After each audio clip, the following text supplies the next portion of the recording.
তৃণমূল থেকে অনেকে বিজেপিতে এসে হতাশ। শুভেন্দু অধিকারীর নাম না করে বিস্ফোরক মন্তব্য দিলীপ ঘোষের।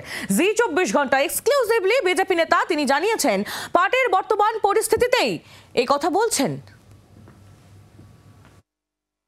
শুভেন্দু অধিকারী খুব তীব্র একটা অনীহা এবং খুব বিরক্তি প্রকাশ করেছেন যখন এই আপনার দীঘা যাত্রা নিয়ে তাকে প্রশ্ন করা হয়েছে। আমি একবার শোনাবো শুভেন্দু অধিকারী এক্স্যাক্টলি কি উত্তর দিয়েছিলেন।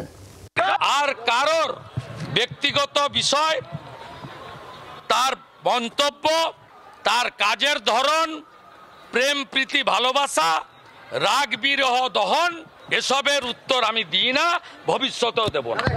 শুভেন্দু অধিকারী তো রেগে আছেন কেন আপনার উপর? আমি জানি না কার উপরে রেগে আছেন, আমি তো কারোর উপরে রাগি না। আমাকে তো বারবার মেরেছে লোকেরা। শুভেন্দুবাবু আমার দুবার গাড়ি ভেঙেছেন, তখন টিএমসিতে ছিলেন। অর্জুন সিং একাধিকবার গাড়ি ভেঙেছেন। জিতেন তেওয়ারি আমার বহু অ্যাটাক করেছেন। তারা আমার বন্ধু, আমার পার্টিতে নেতা। তাদের সঙ্গে কাঁধে কাঁধ মিলিয়ে নির্বাচন প্রচার করেছি। অর্জুন সিং যতবার আক্রান্ত হয়েছে আমি পার্লামেন্টে চিৎকার করেছি। তুমি বলো না, আমি বলছি প্রেসিডেন্ট। আমার দায়িত্বে আমি কমতি রাখি না। এখন মুশকিল হচ্ছে এমন একটা বাতাবরণ তৈরি করেছে বিজেপির মধ্যে, হয়তো কেউ কেউ হতাশ, নিরাশ, কেন অন্যভাবে পার্টির বর্তমান স্থিতিতে মনে হচ্ছে ঢিলাঢালা চলছে, এগোচ্ছে না বা ডিসিশন নিচ্ছে না, সেই জন্য একটু স্ট্যাগনেন্ট এসে গেছে। আমি জানি না। শুভেন্দু অধিকারী হতাশ? আমি তো হতাশ হই না, আমি তো নিরাশ হই না। তো কারো কারো হতেই পারে, বা ব্যক্তিগত ব্যাপার বলেছেন, সবাই একরকম মন্তব্য করবে তা নয়, প্রত্যেকে বলার ঢং আলাদা বলেছেন। 60 বছর হয়ে গিয়েছে, পার্টি কাজে লাগালে ভালো, আর তা না হলে পার্টিকেই রাম রাম বলতে হবে, ইঙ্গিতপূর্ণ মন্তব্য দিলীপ ঘোষের। তাহলে কি বিজেপিতে দিলীপ ঘোষের উত্থান আটকে গিয়েছে কোথাও? দিলীপ ঘোষ নিজেও সেটা বুঝতে পারছেন, তাই কি নিজের মতো করে রাস্তা তৈরি করছেন? একটা ফেজ, সারা জীবন পার্টি করে কে সর্বভারতীয় দায়িত্ব পালন করেছে? পশ্চিমবাংলায় কজন লোক আছে? এখানে তো সর্বভারতীয় পার্টি ছিল। তো অতীত দিলীপ বাবু। না না, CPM, Congress, all India party ছিল। কজন অল ইন্ডিয়া নেতা হয়েছে?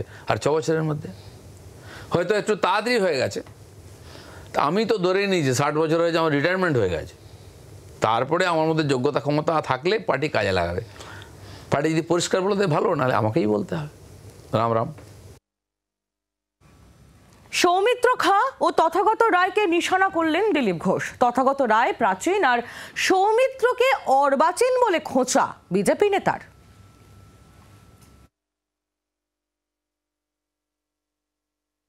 আপনার দলেরই লোকজন, আপনার পূর্বসূরি, আপনার সতীর্থ জুনিয়র, আমি শোনাতে চাইবো, আপনিও প্লিজ শুনুন। তথাগত রায়, সৌমিত্র খাঁ, তারা যা যা লক্ষণ দেখছেন বলছেন পরিষ্কার দিলীপ ঘোষ দল বদলাবেন, সেই লক্ষণ স্পষ্ট। শুনুন। আমার ধারণা উনি তৃণমূলে যোগ দিয়েছেন, খালি আনুষ্ঠানিক ঘোষণাটুকুই বাকি।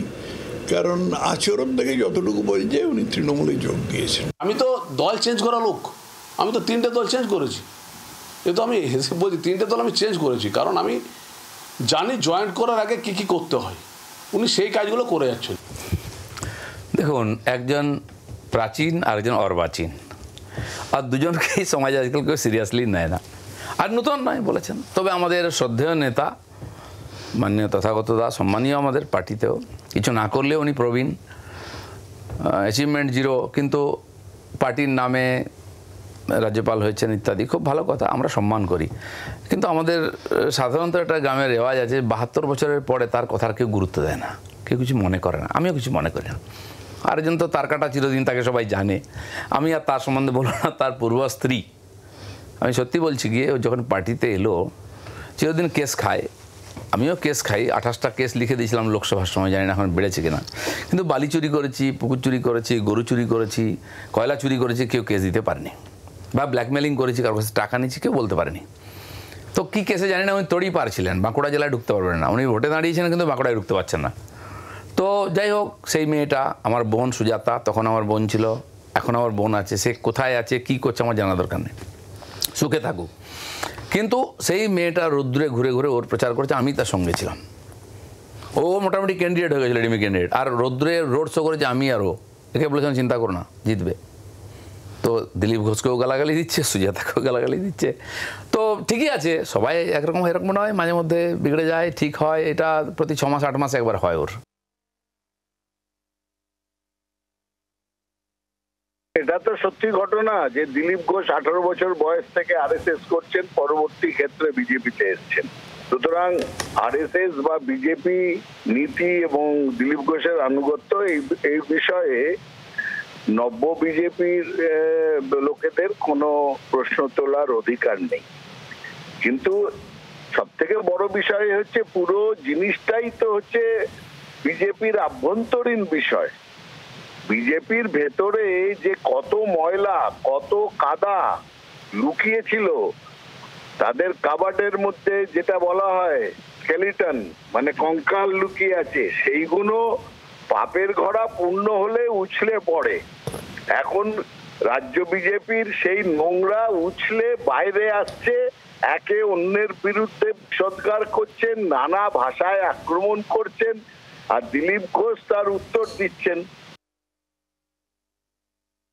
তৃণমূলের যে ছেলেরা যে রোহিঙ্গারা ওকে তাড়া করতো, তারা এখন ফুলের মালা পরাচ্ছে, তারা এখন সকালবেলা ফুলের গুঞ্জি দিচ্ছে। সেটা আমি কী করে বলবো, তিনিই বলতে পারবেন। যে তৃণমূল কংগ্রেসের নেতারা ওনাকে দেখলে তাড়ি নিয়ে বেড়াতো, কী এমন ঘটনা ঘটলো যে ওনাকে ফুলদস্তা ওনাকে উপহার দিচ্ছে। আমি ওনার সময় ভারতীয় জনতা পার্টিতে এসেছিলাম এবং নেতৃত্বের প্রতি সম্মান, দলীয় শৃঙ্খলা মেনে কথা বলতে যেহেতু অভ্যস্ত, শুধু একটি কথা আমি আপনাদেরকে বলতে চাই, আমরা যারা বিজেপি করি না তাদের কাছে একমাত্র লক্ষ্য হচ্ছে তৃণমূল কংগ্রেসকে এই রাজ্য থেকে সরানো। আর যে সমস্ত ঘটনা ঘটছে, এই ঘটনা আমাদের কোথাও বিভ্রান্তি বা কারো কাছে হতাশা তৈরি হলেও আমাদের মূল লক্ষ্যটা হচ্ছে তৃণমূলকে হটানো। তো মেইন এজেন্ডার বাইরে সেকেন্ডারি এজেন্ডা নিয়ে না আমি প্রতিক্রিয়া দিতে চাই, না কেউ প্রতিক্রিয়া দিক, সেটাও চাই না।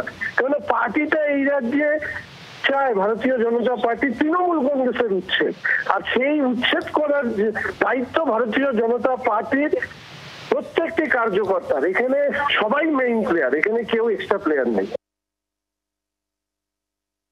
দলের স্পোকসপারসন আছেন, আমি বারবার বলেছি যে আমাদের দলে একটা শৃঙ্খলাবদ্ধ দল এবং সেখানে আমাদের কয়েকটা আমাদের নিয়ম থাকে, সেই নিয়মগুলো সবার জানা উচিত। যেখানে যাকে দায়িত্ব দেওয়া হয় তারাই বলেন, বাকিরা আমরা কেউ বলতে পারি না। সেই জন্য আমার মনে হয় উনি যেটা বলেছেন, শ্রমিক দা যেটা বলেছেন স্পোকস পার্সন হিসেবে, রাজ্য সভাপতি সুকান্ত মজুমদার যেটা বলছেন, শুভেন্দু অধিকারী এলওপি আছেন যেটা বলছেন, সেটাই দলের কথা হতে।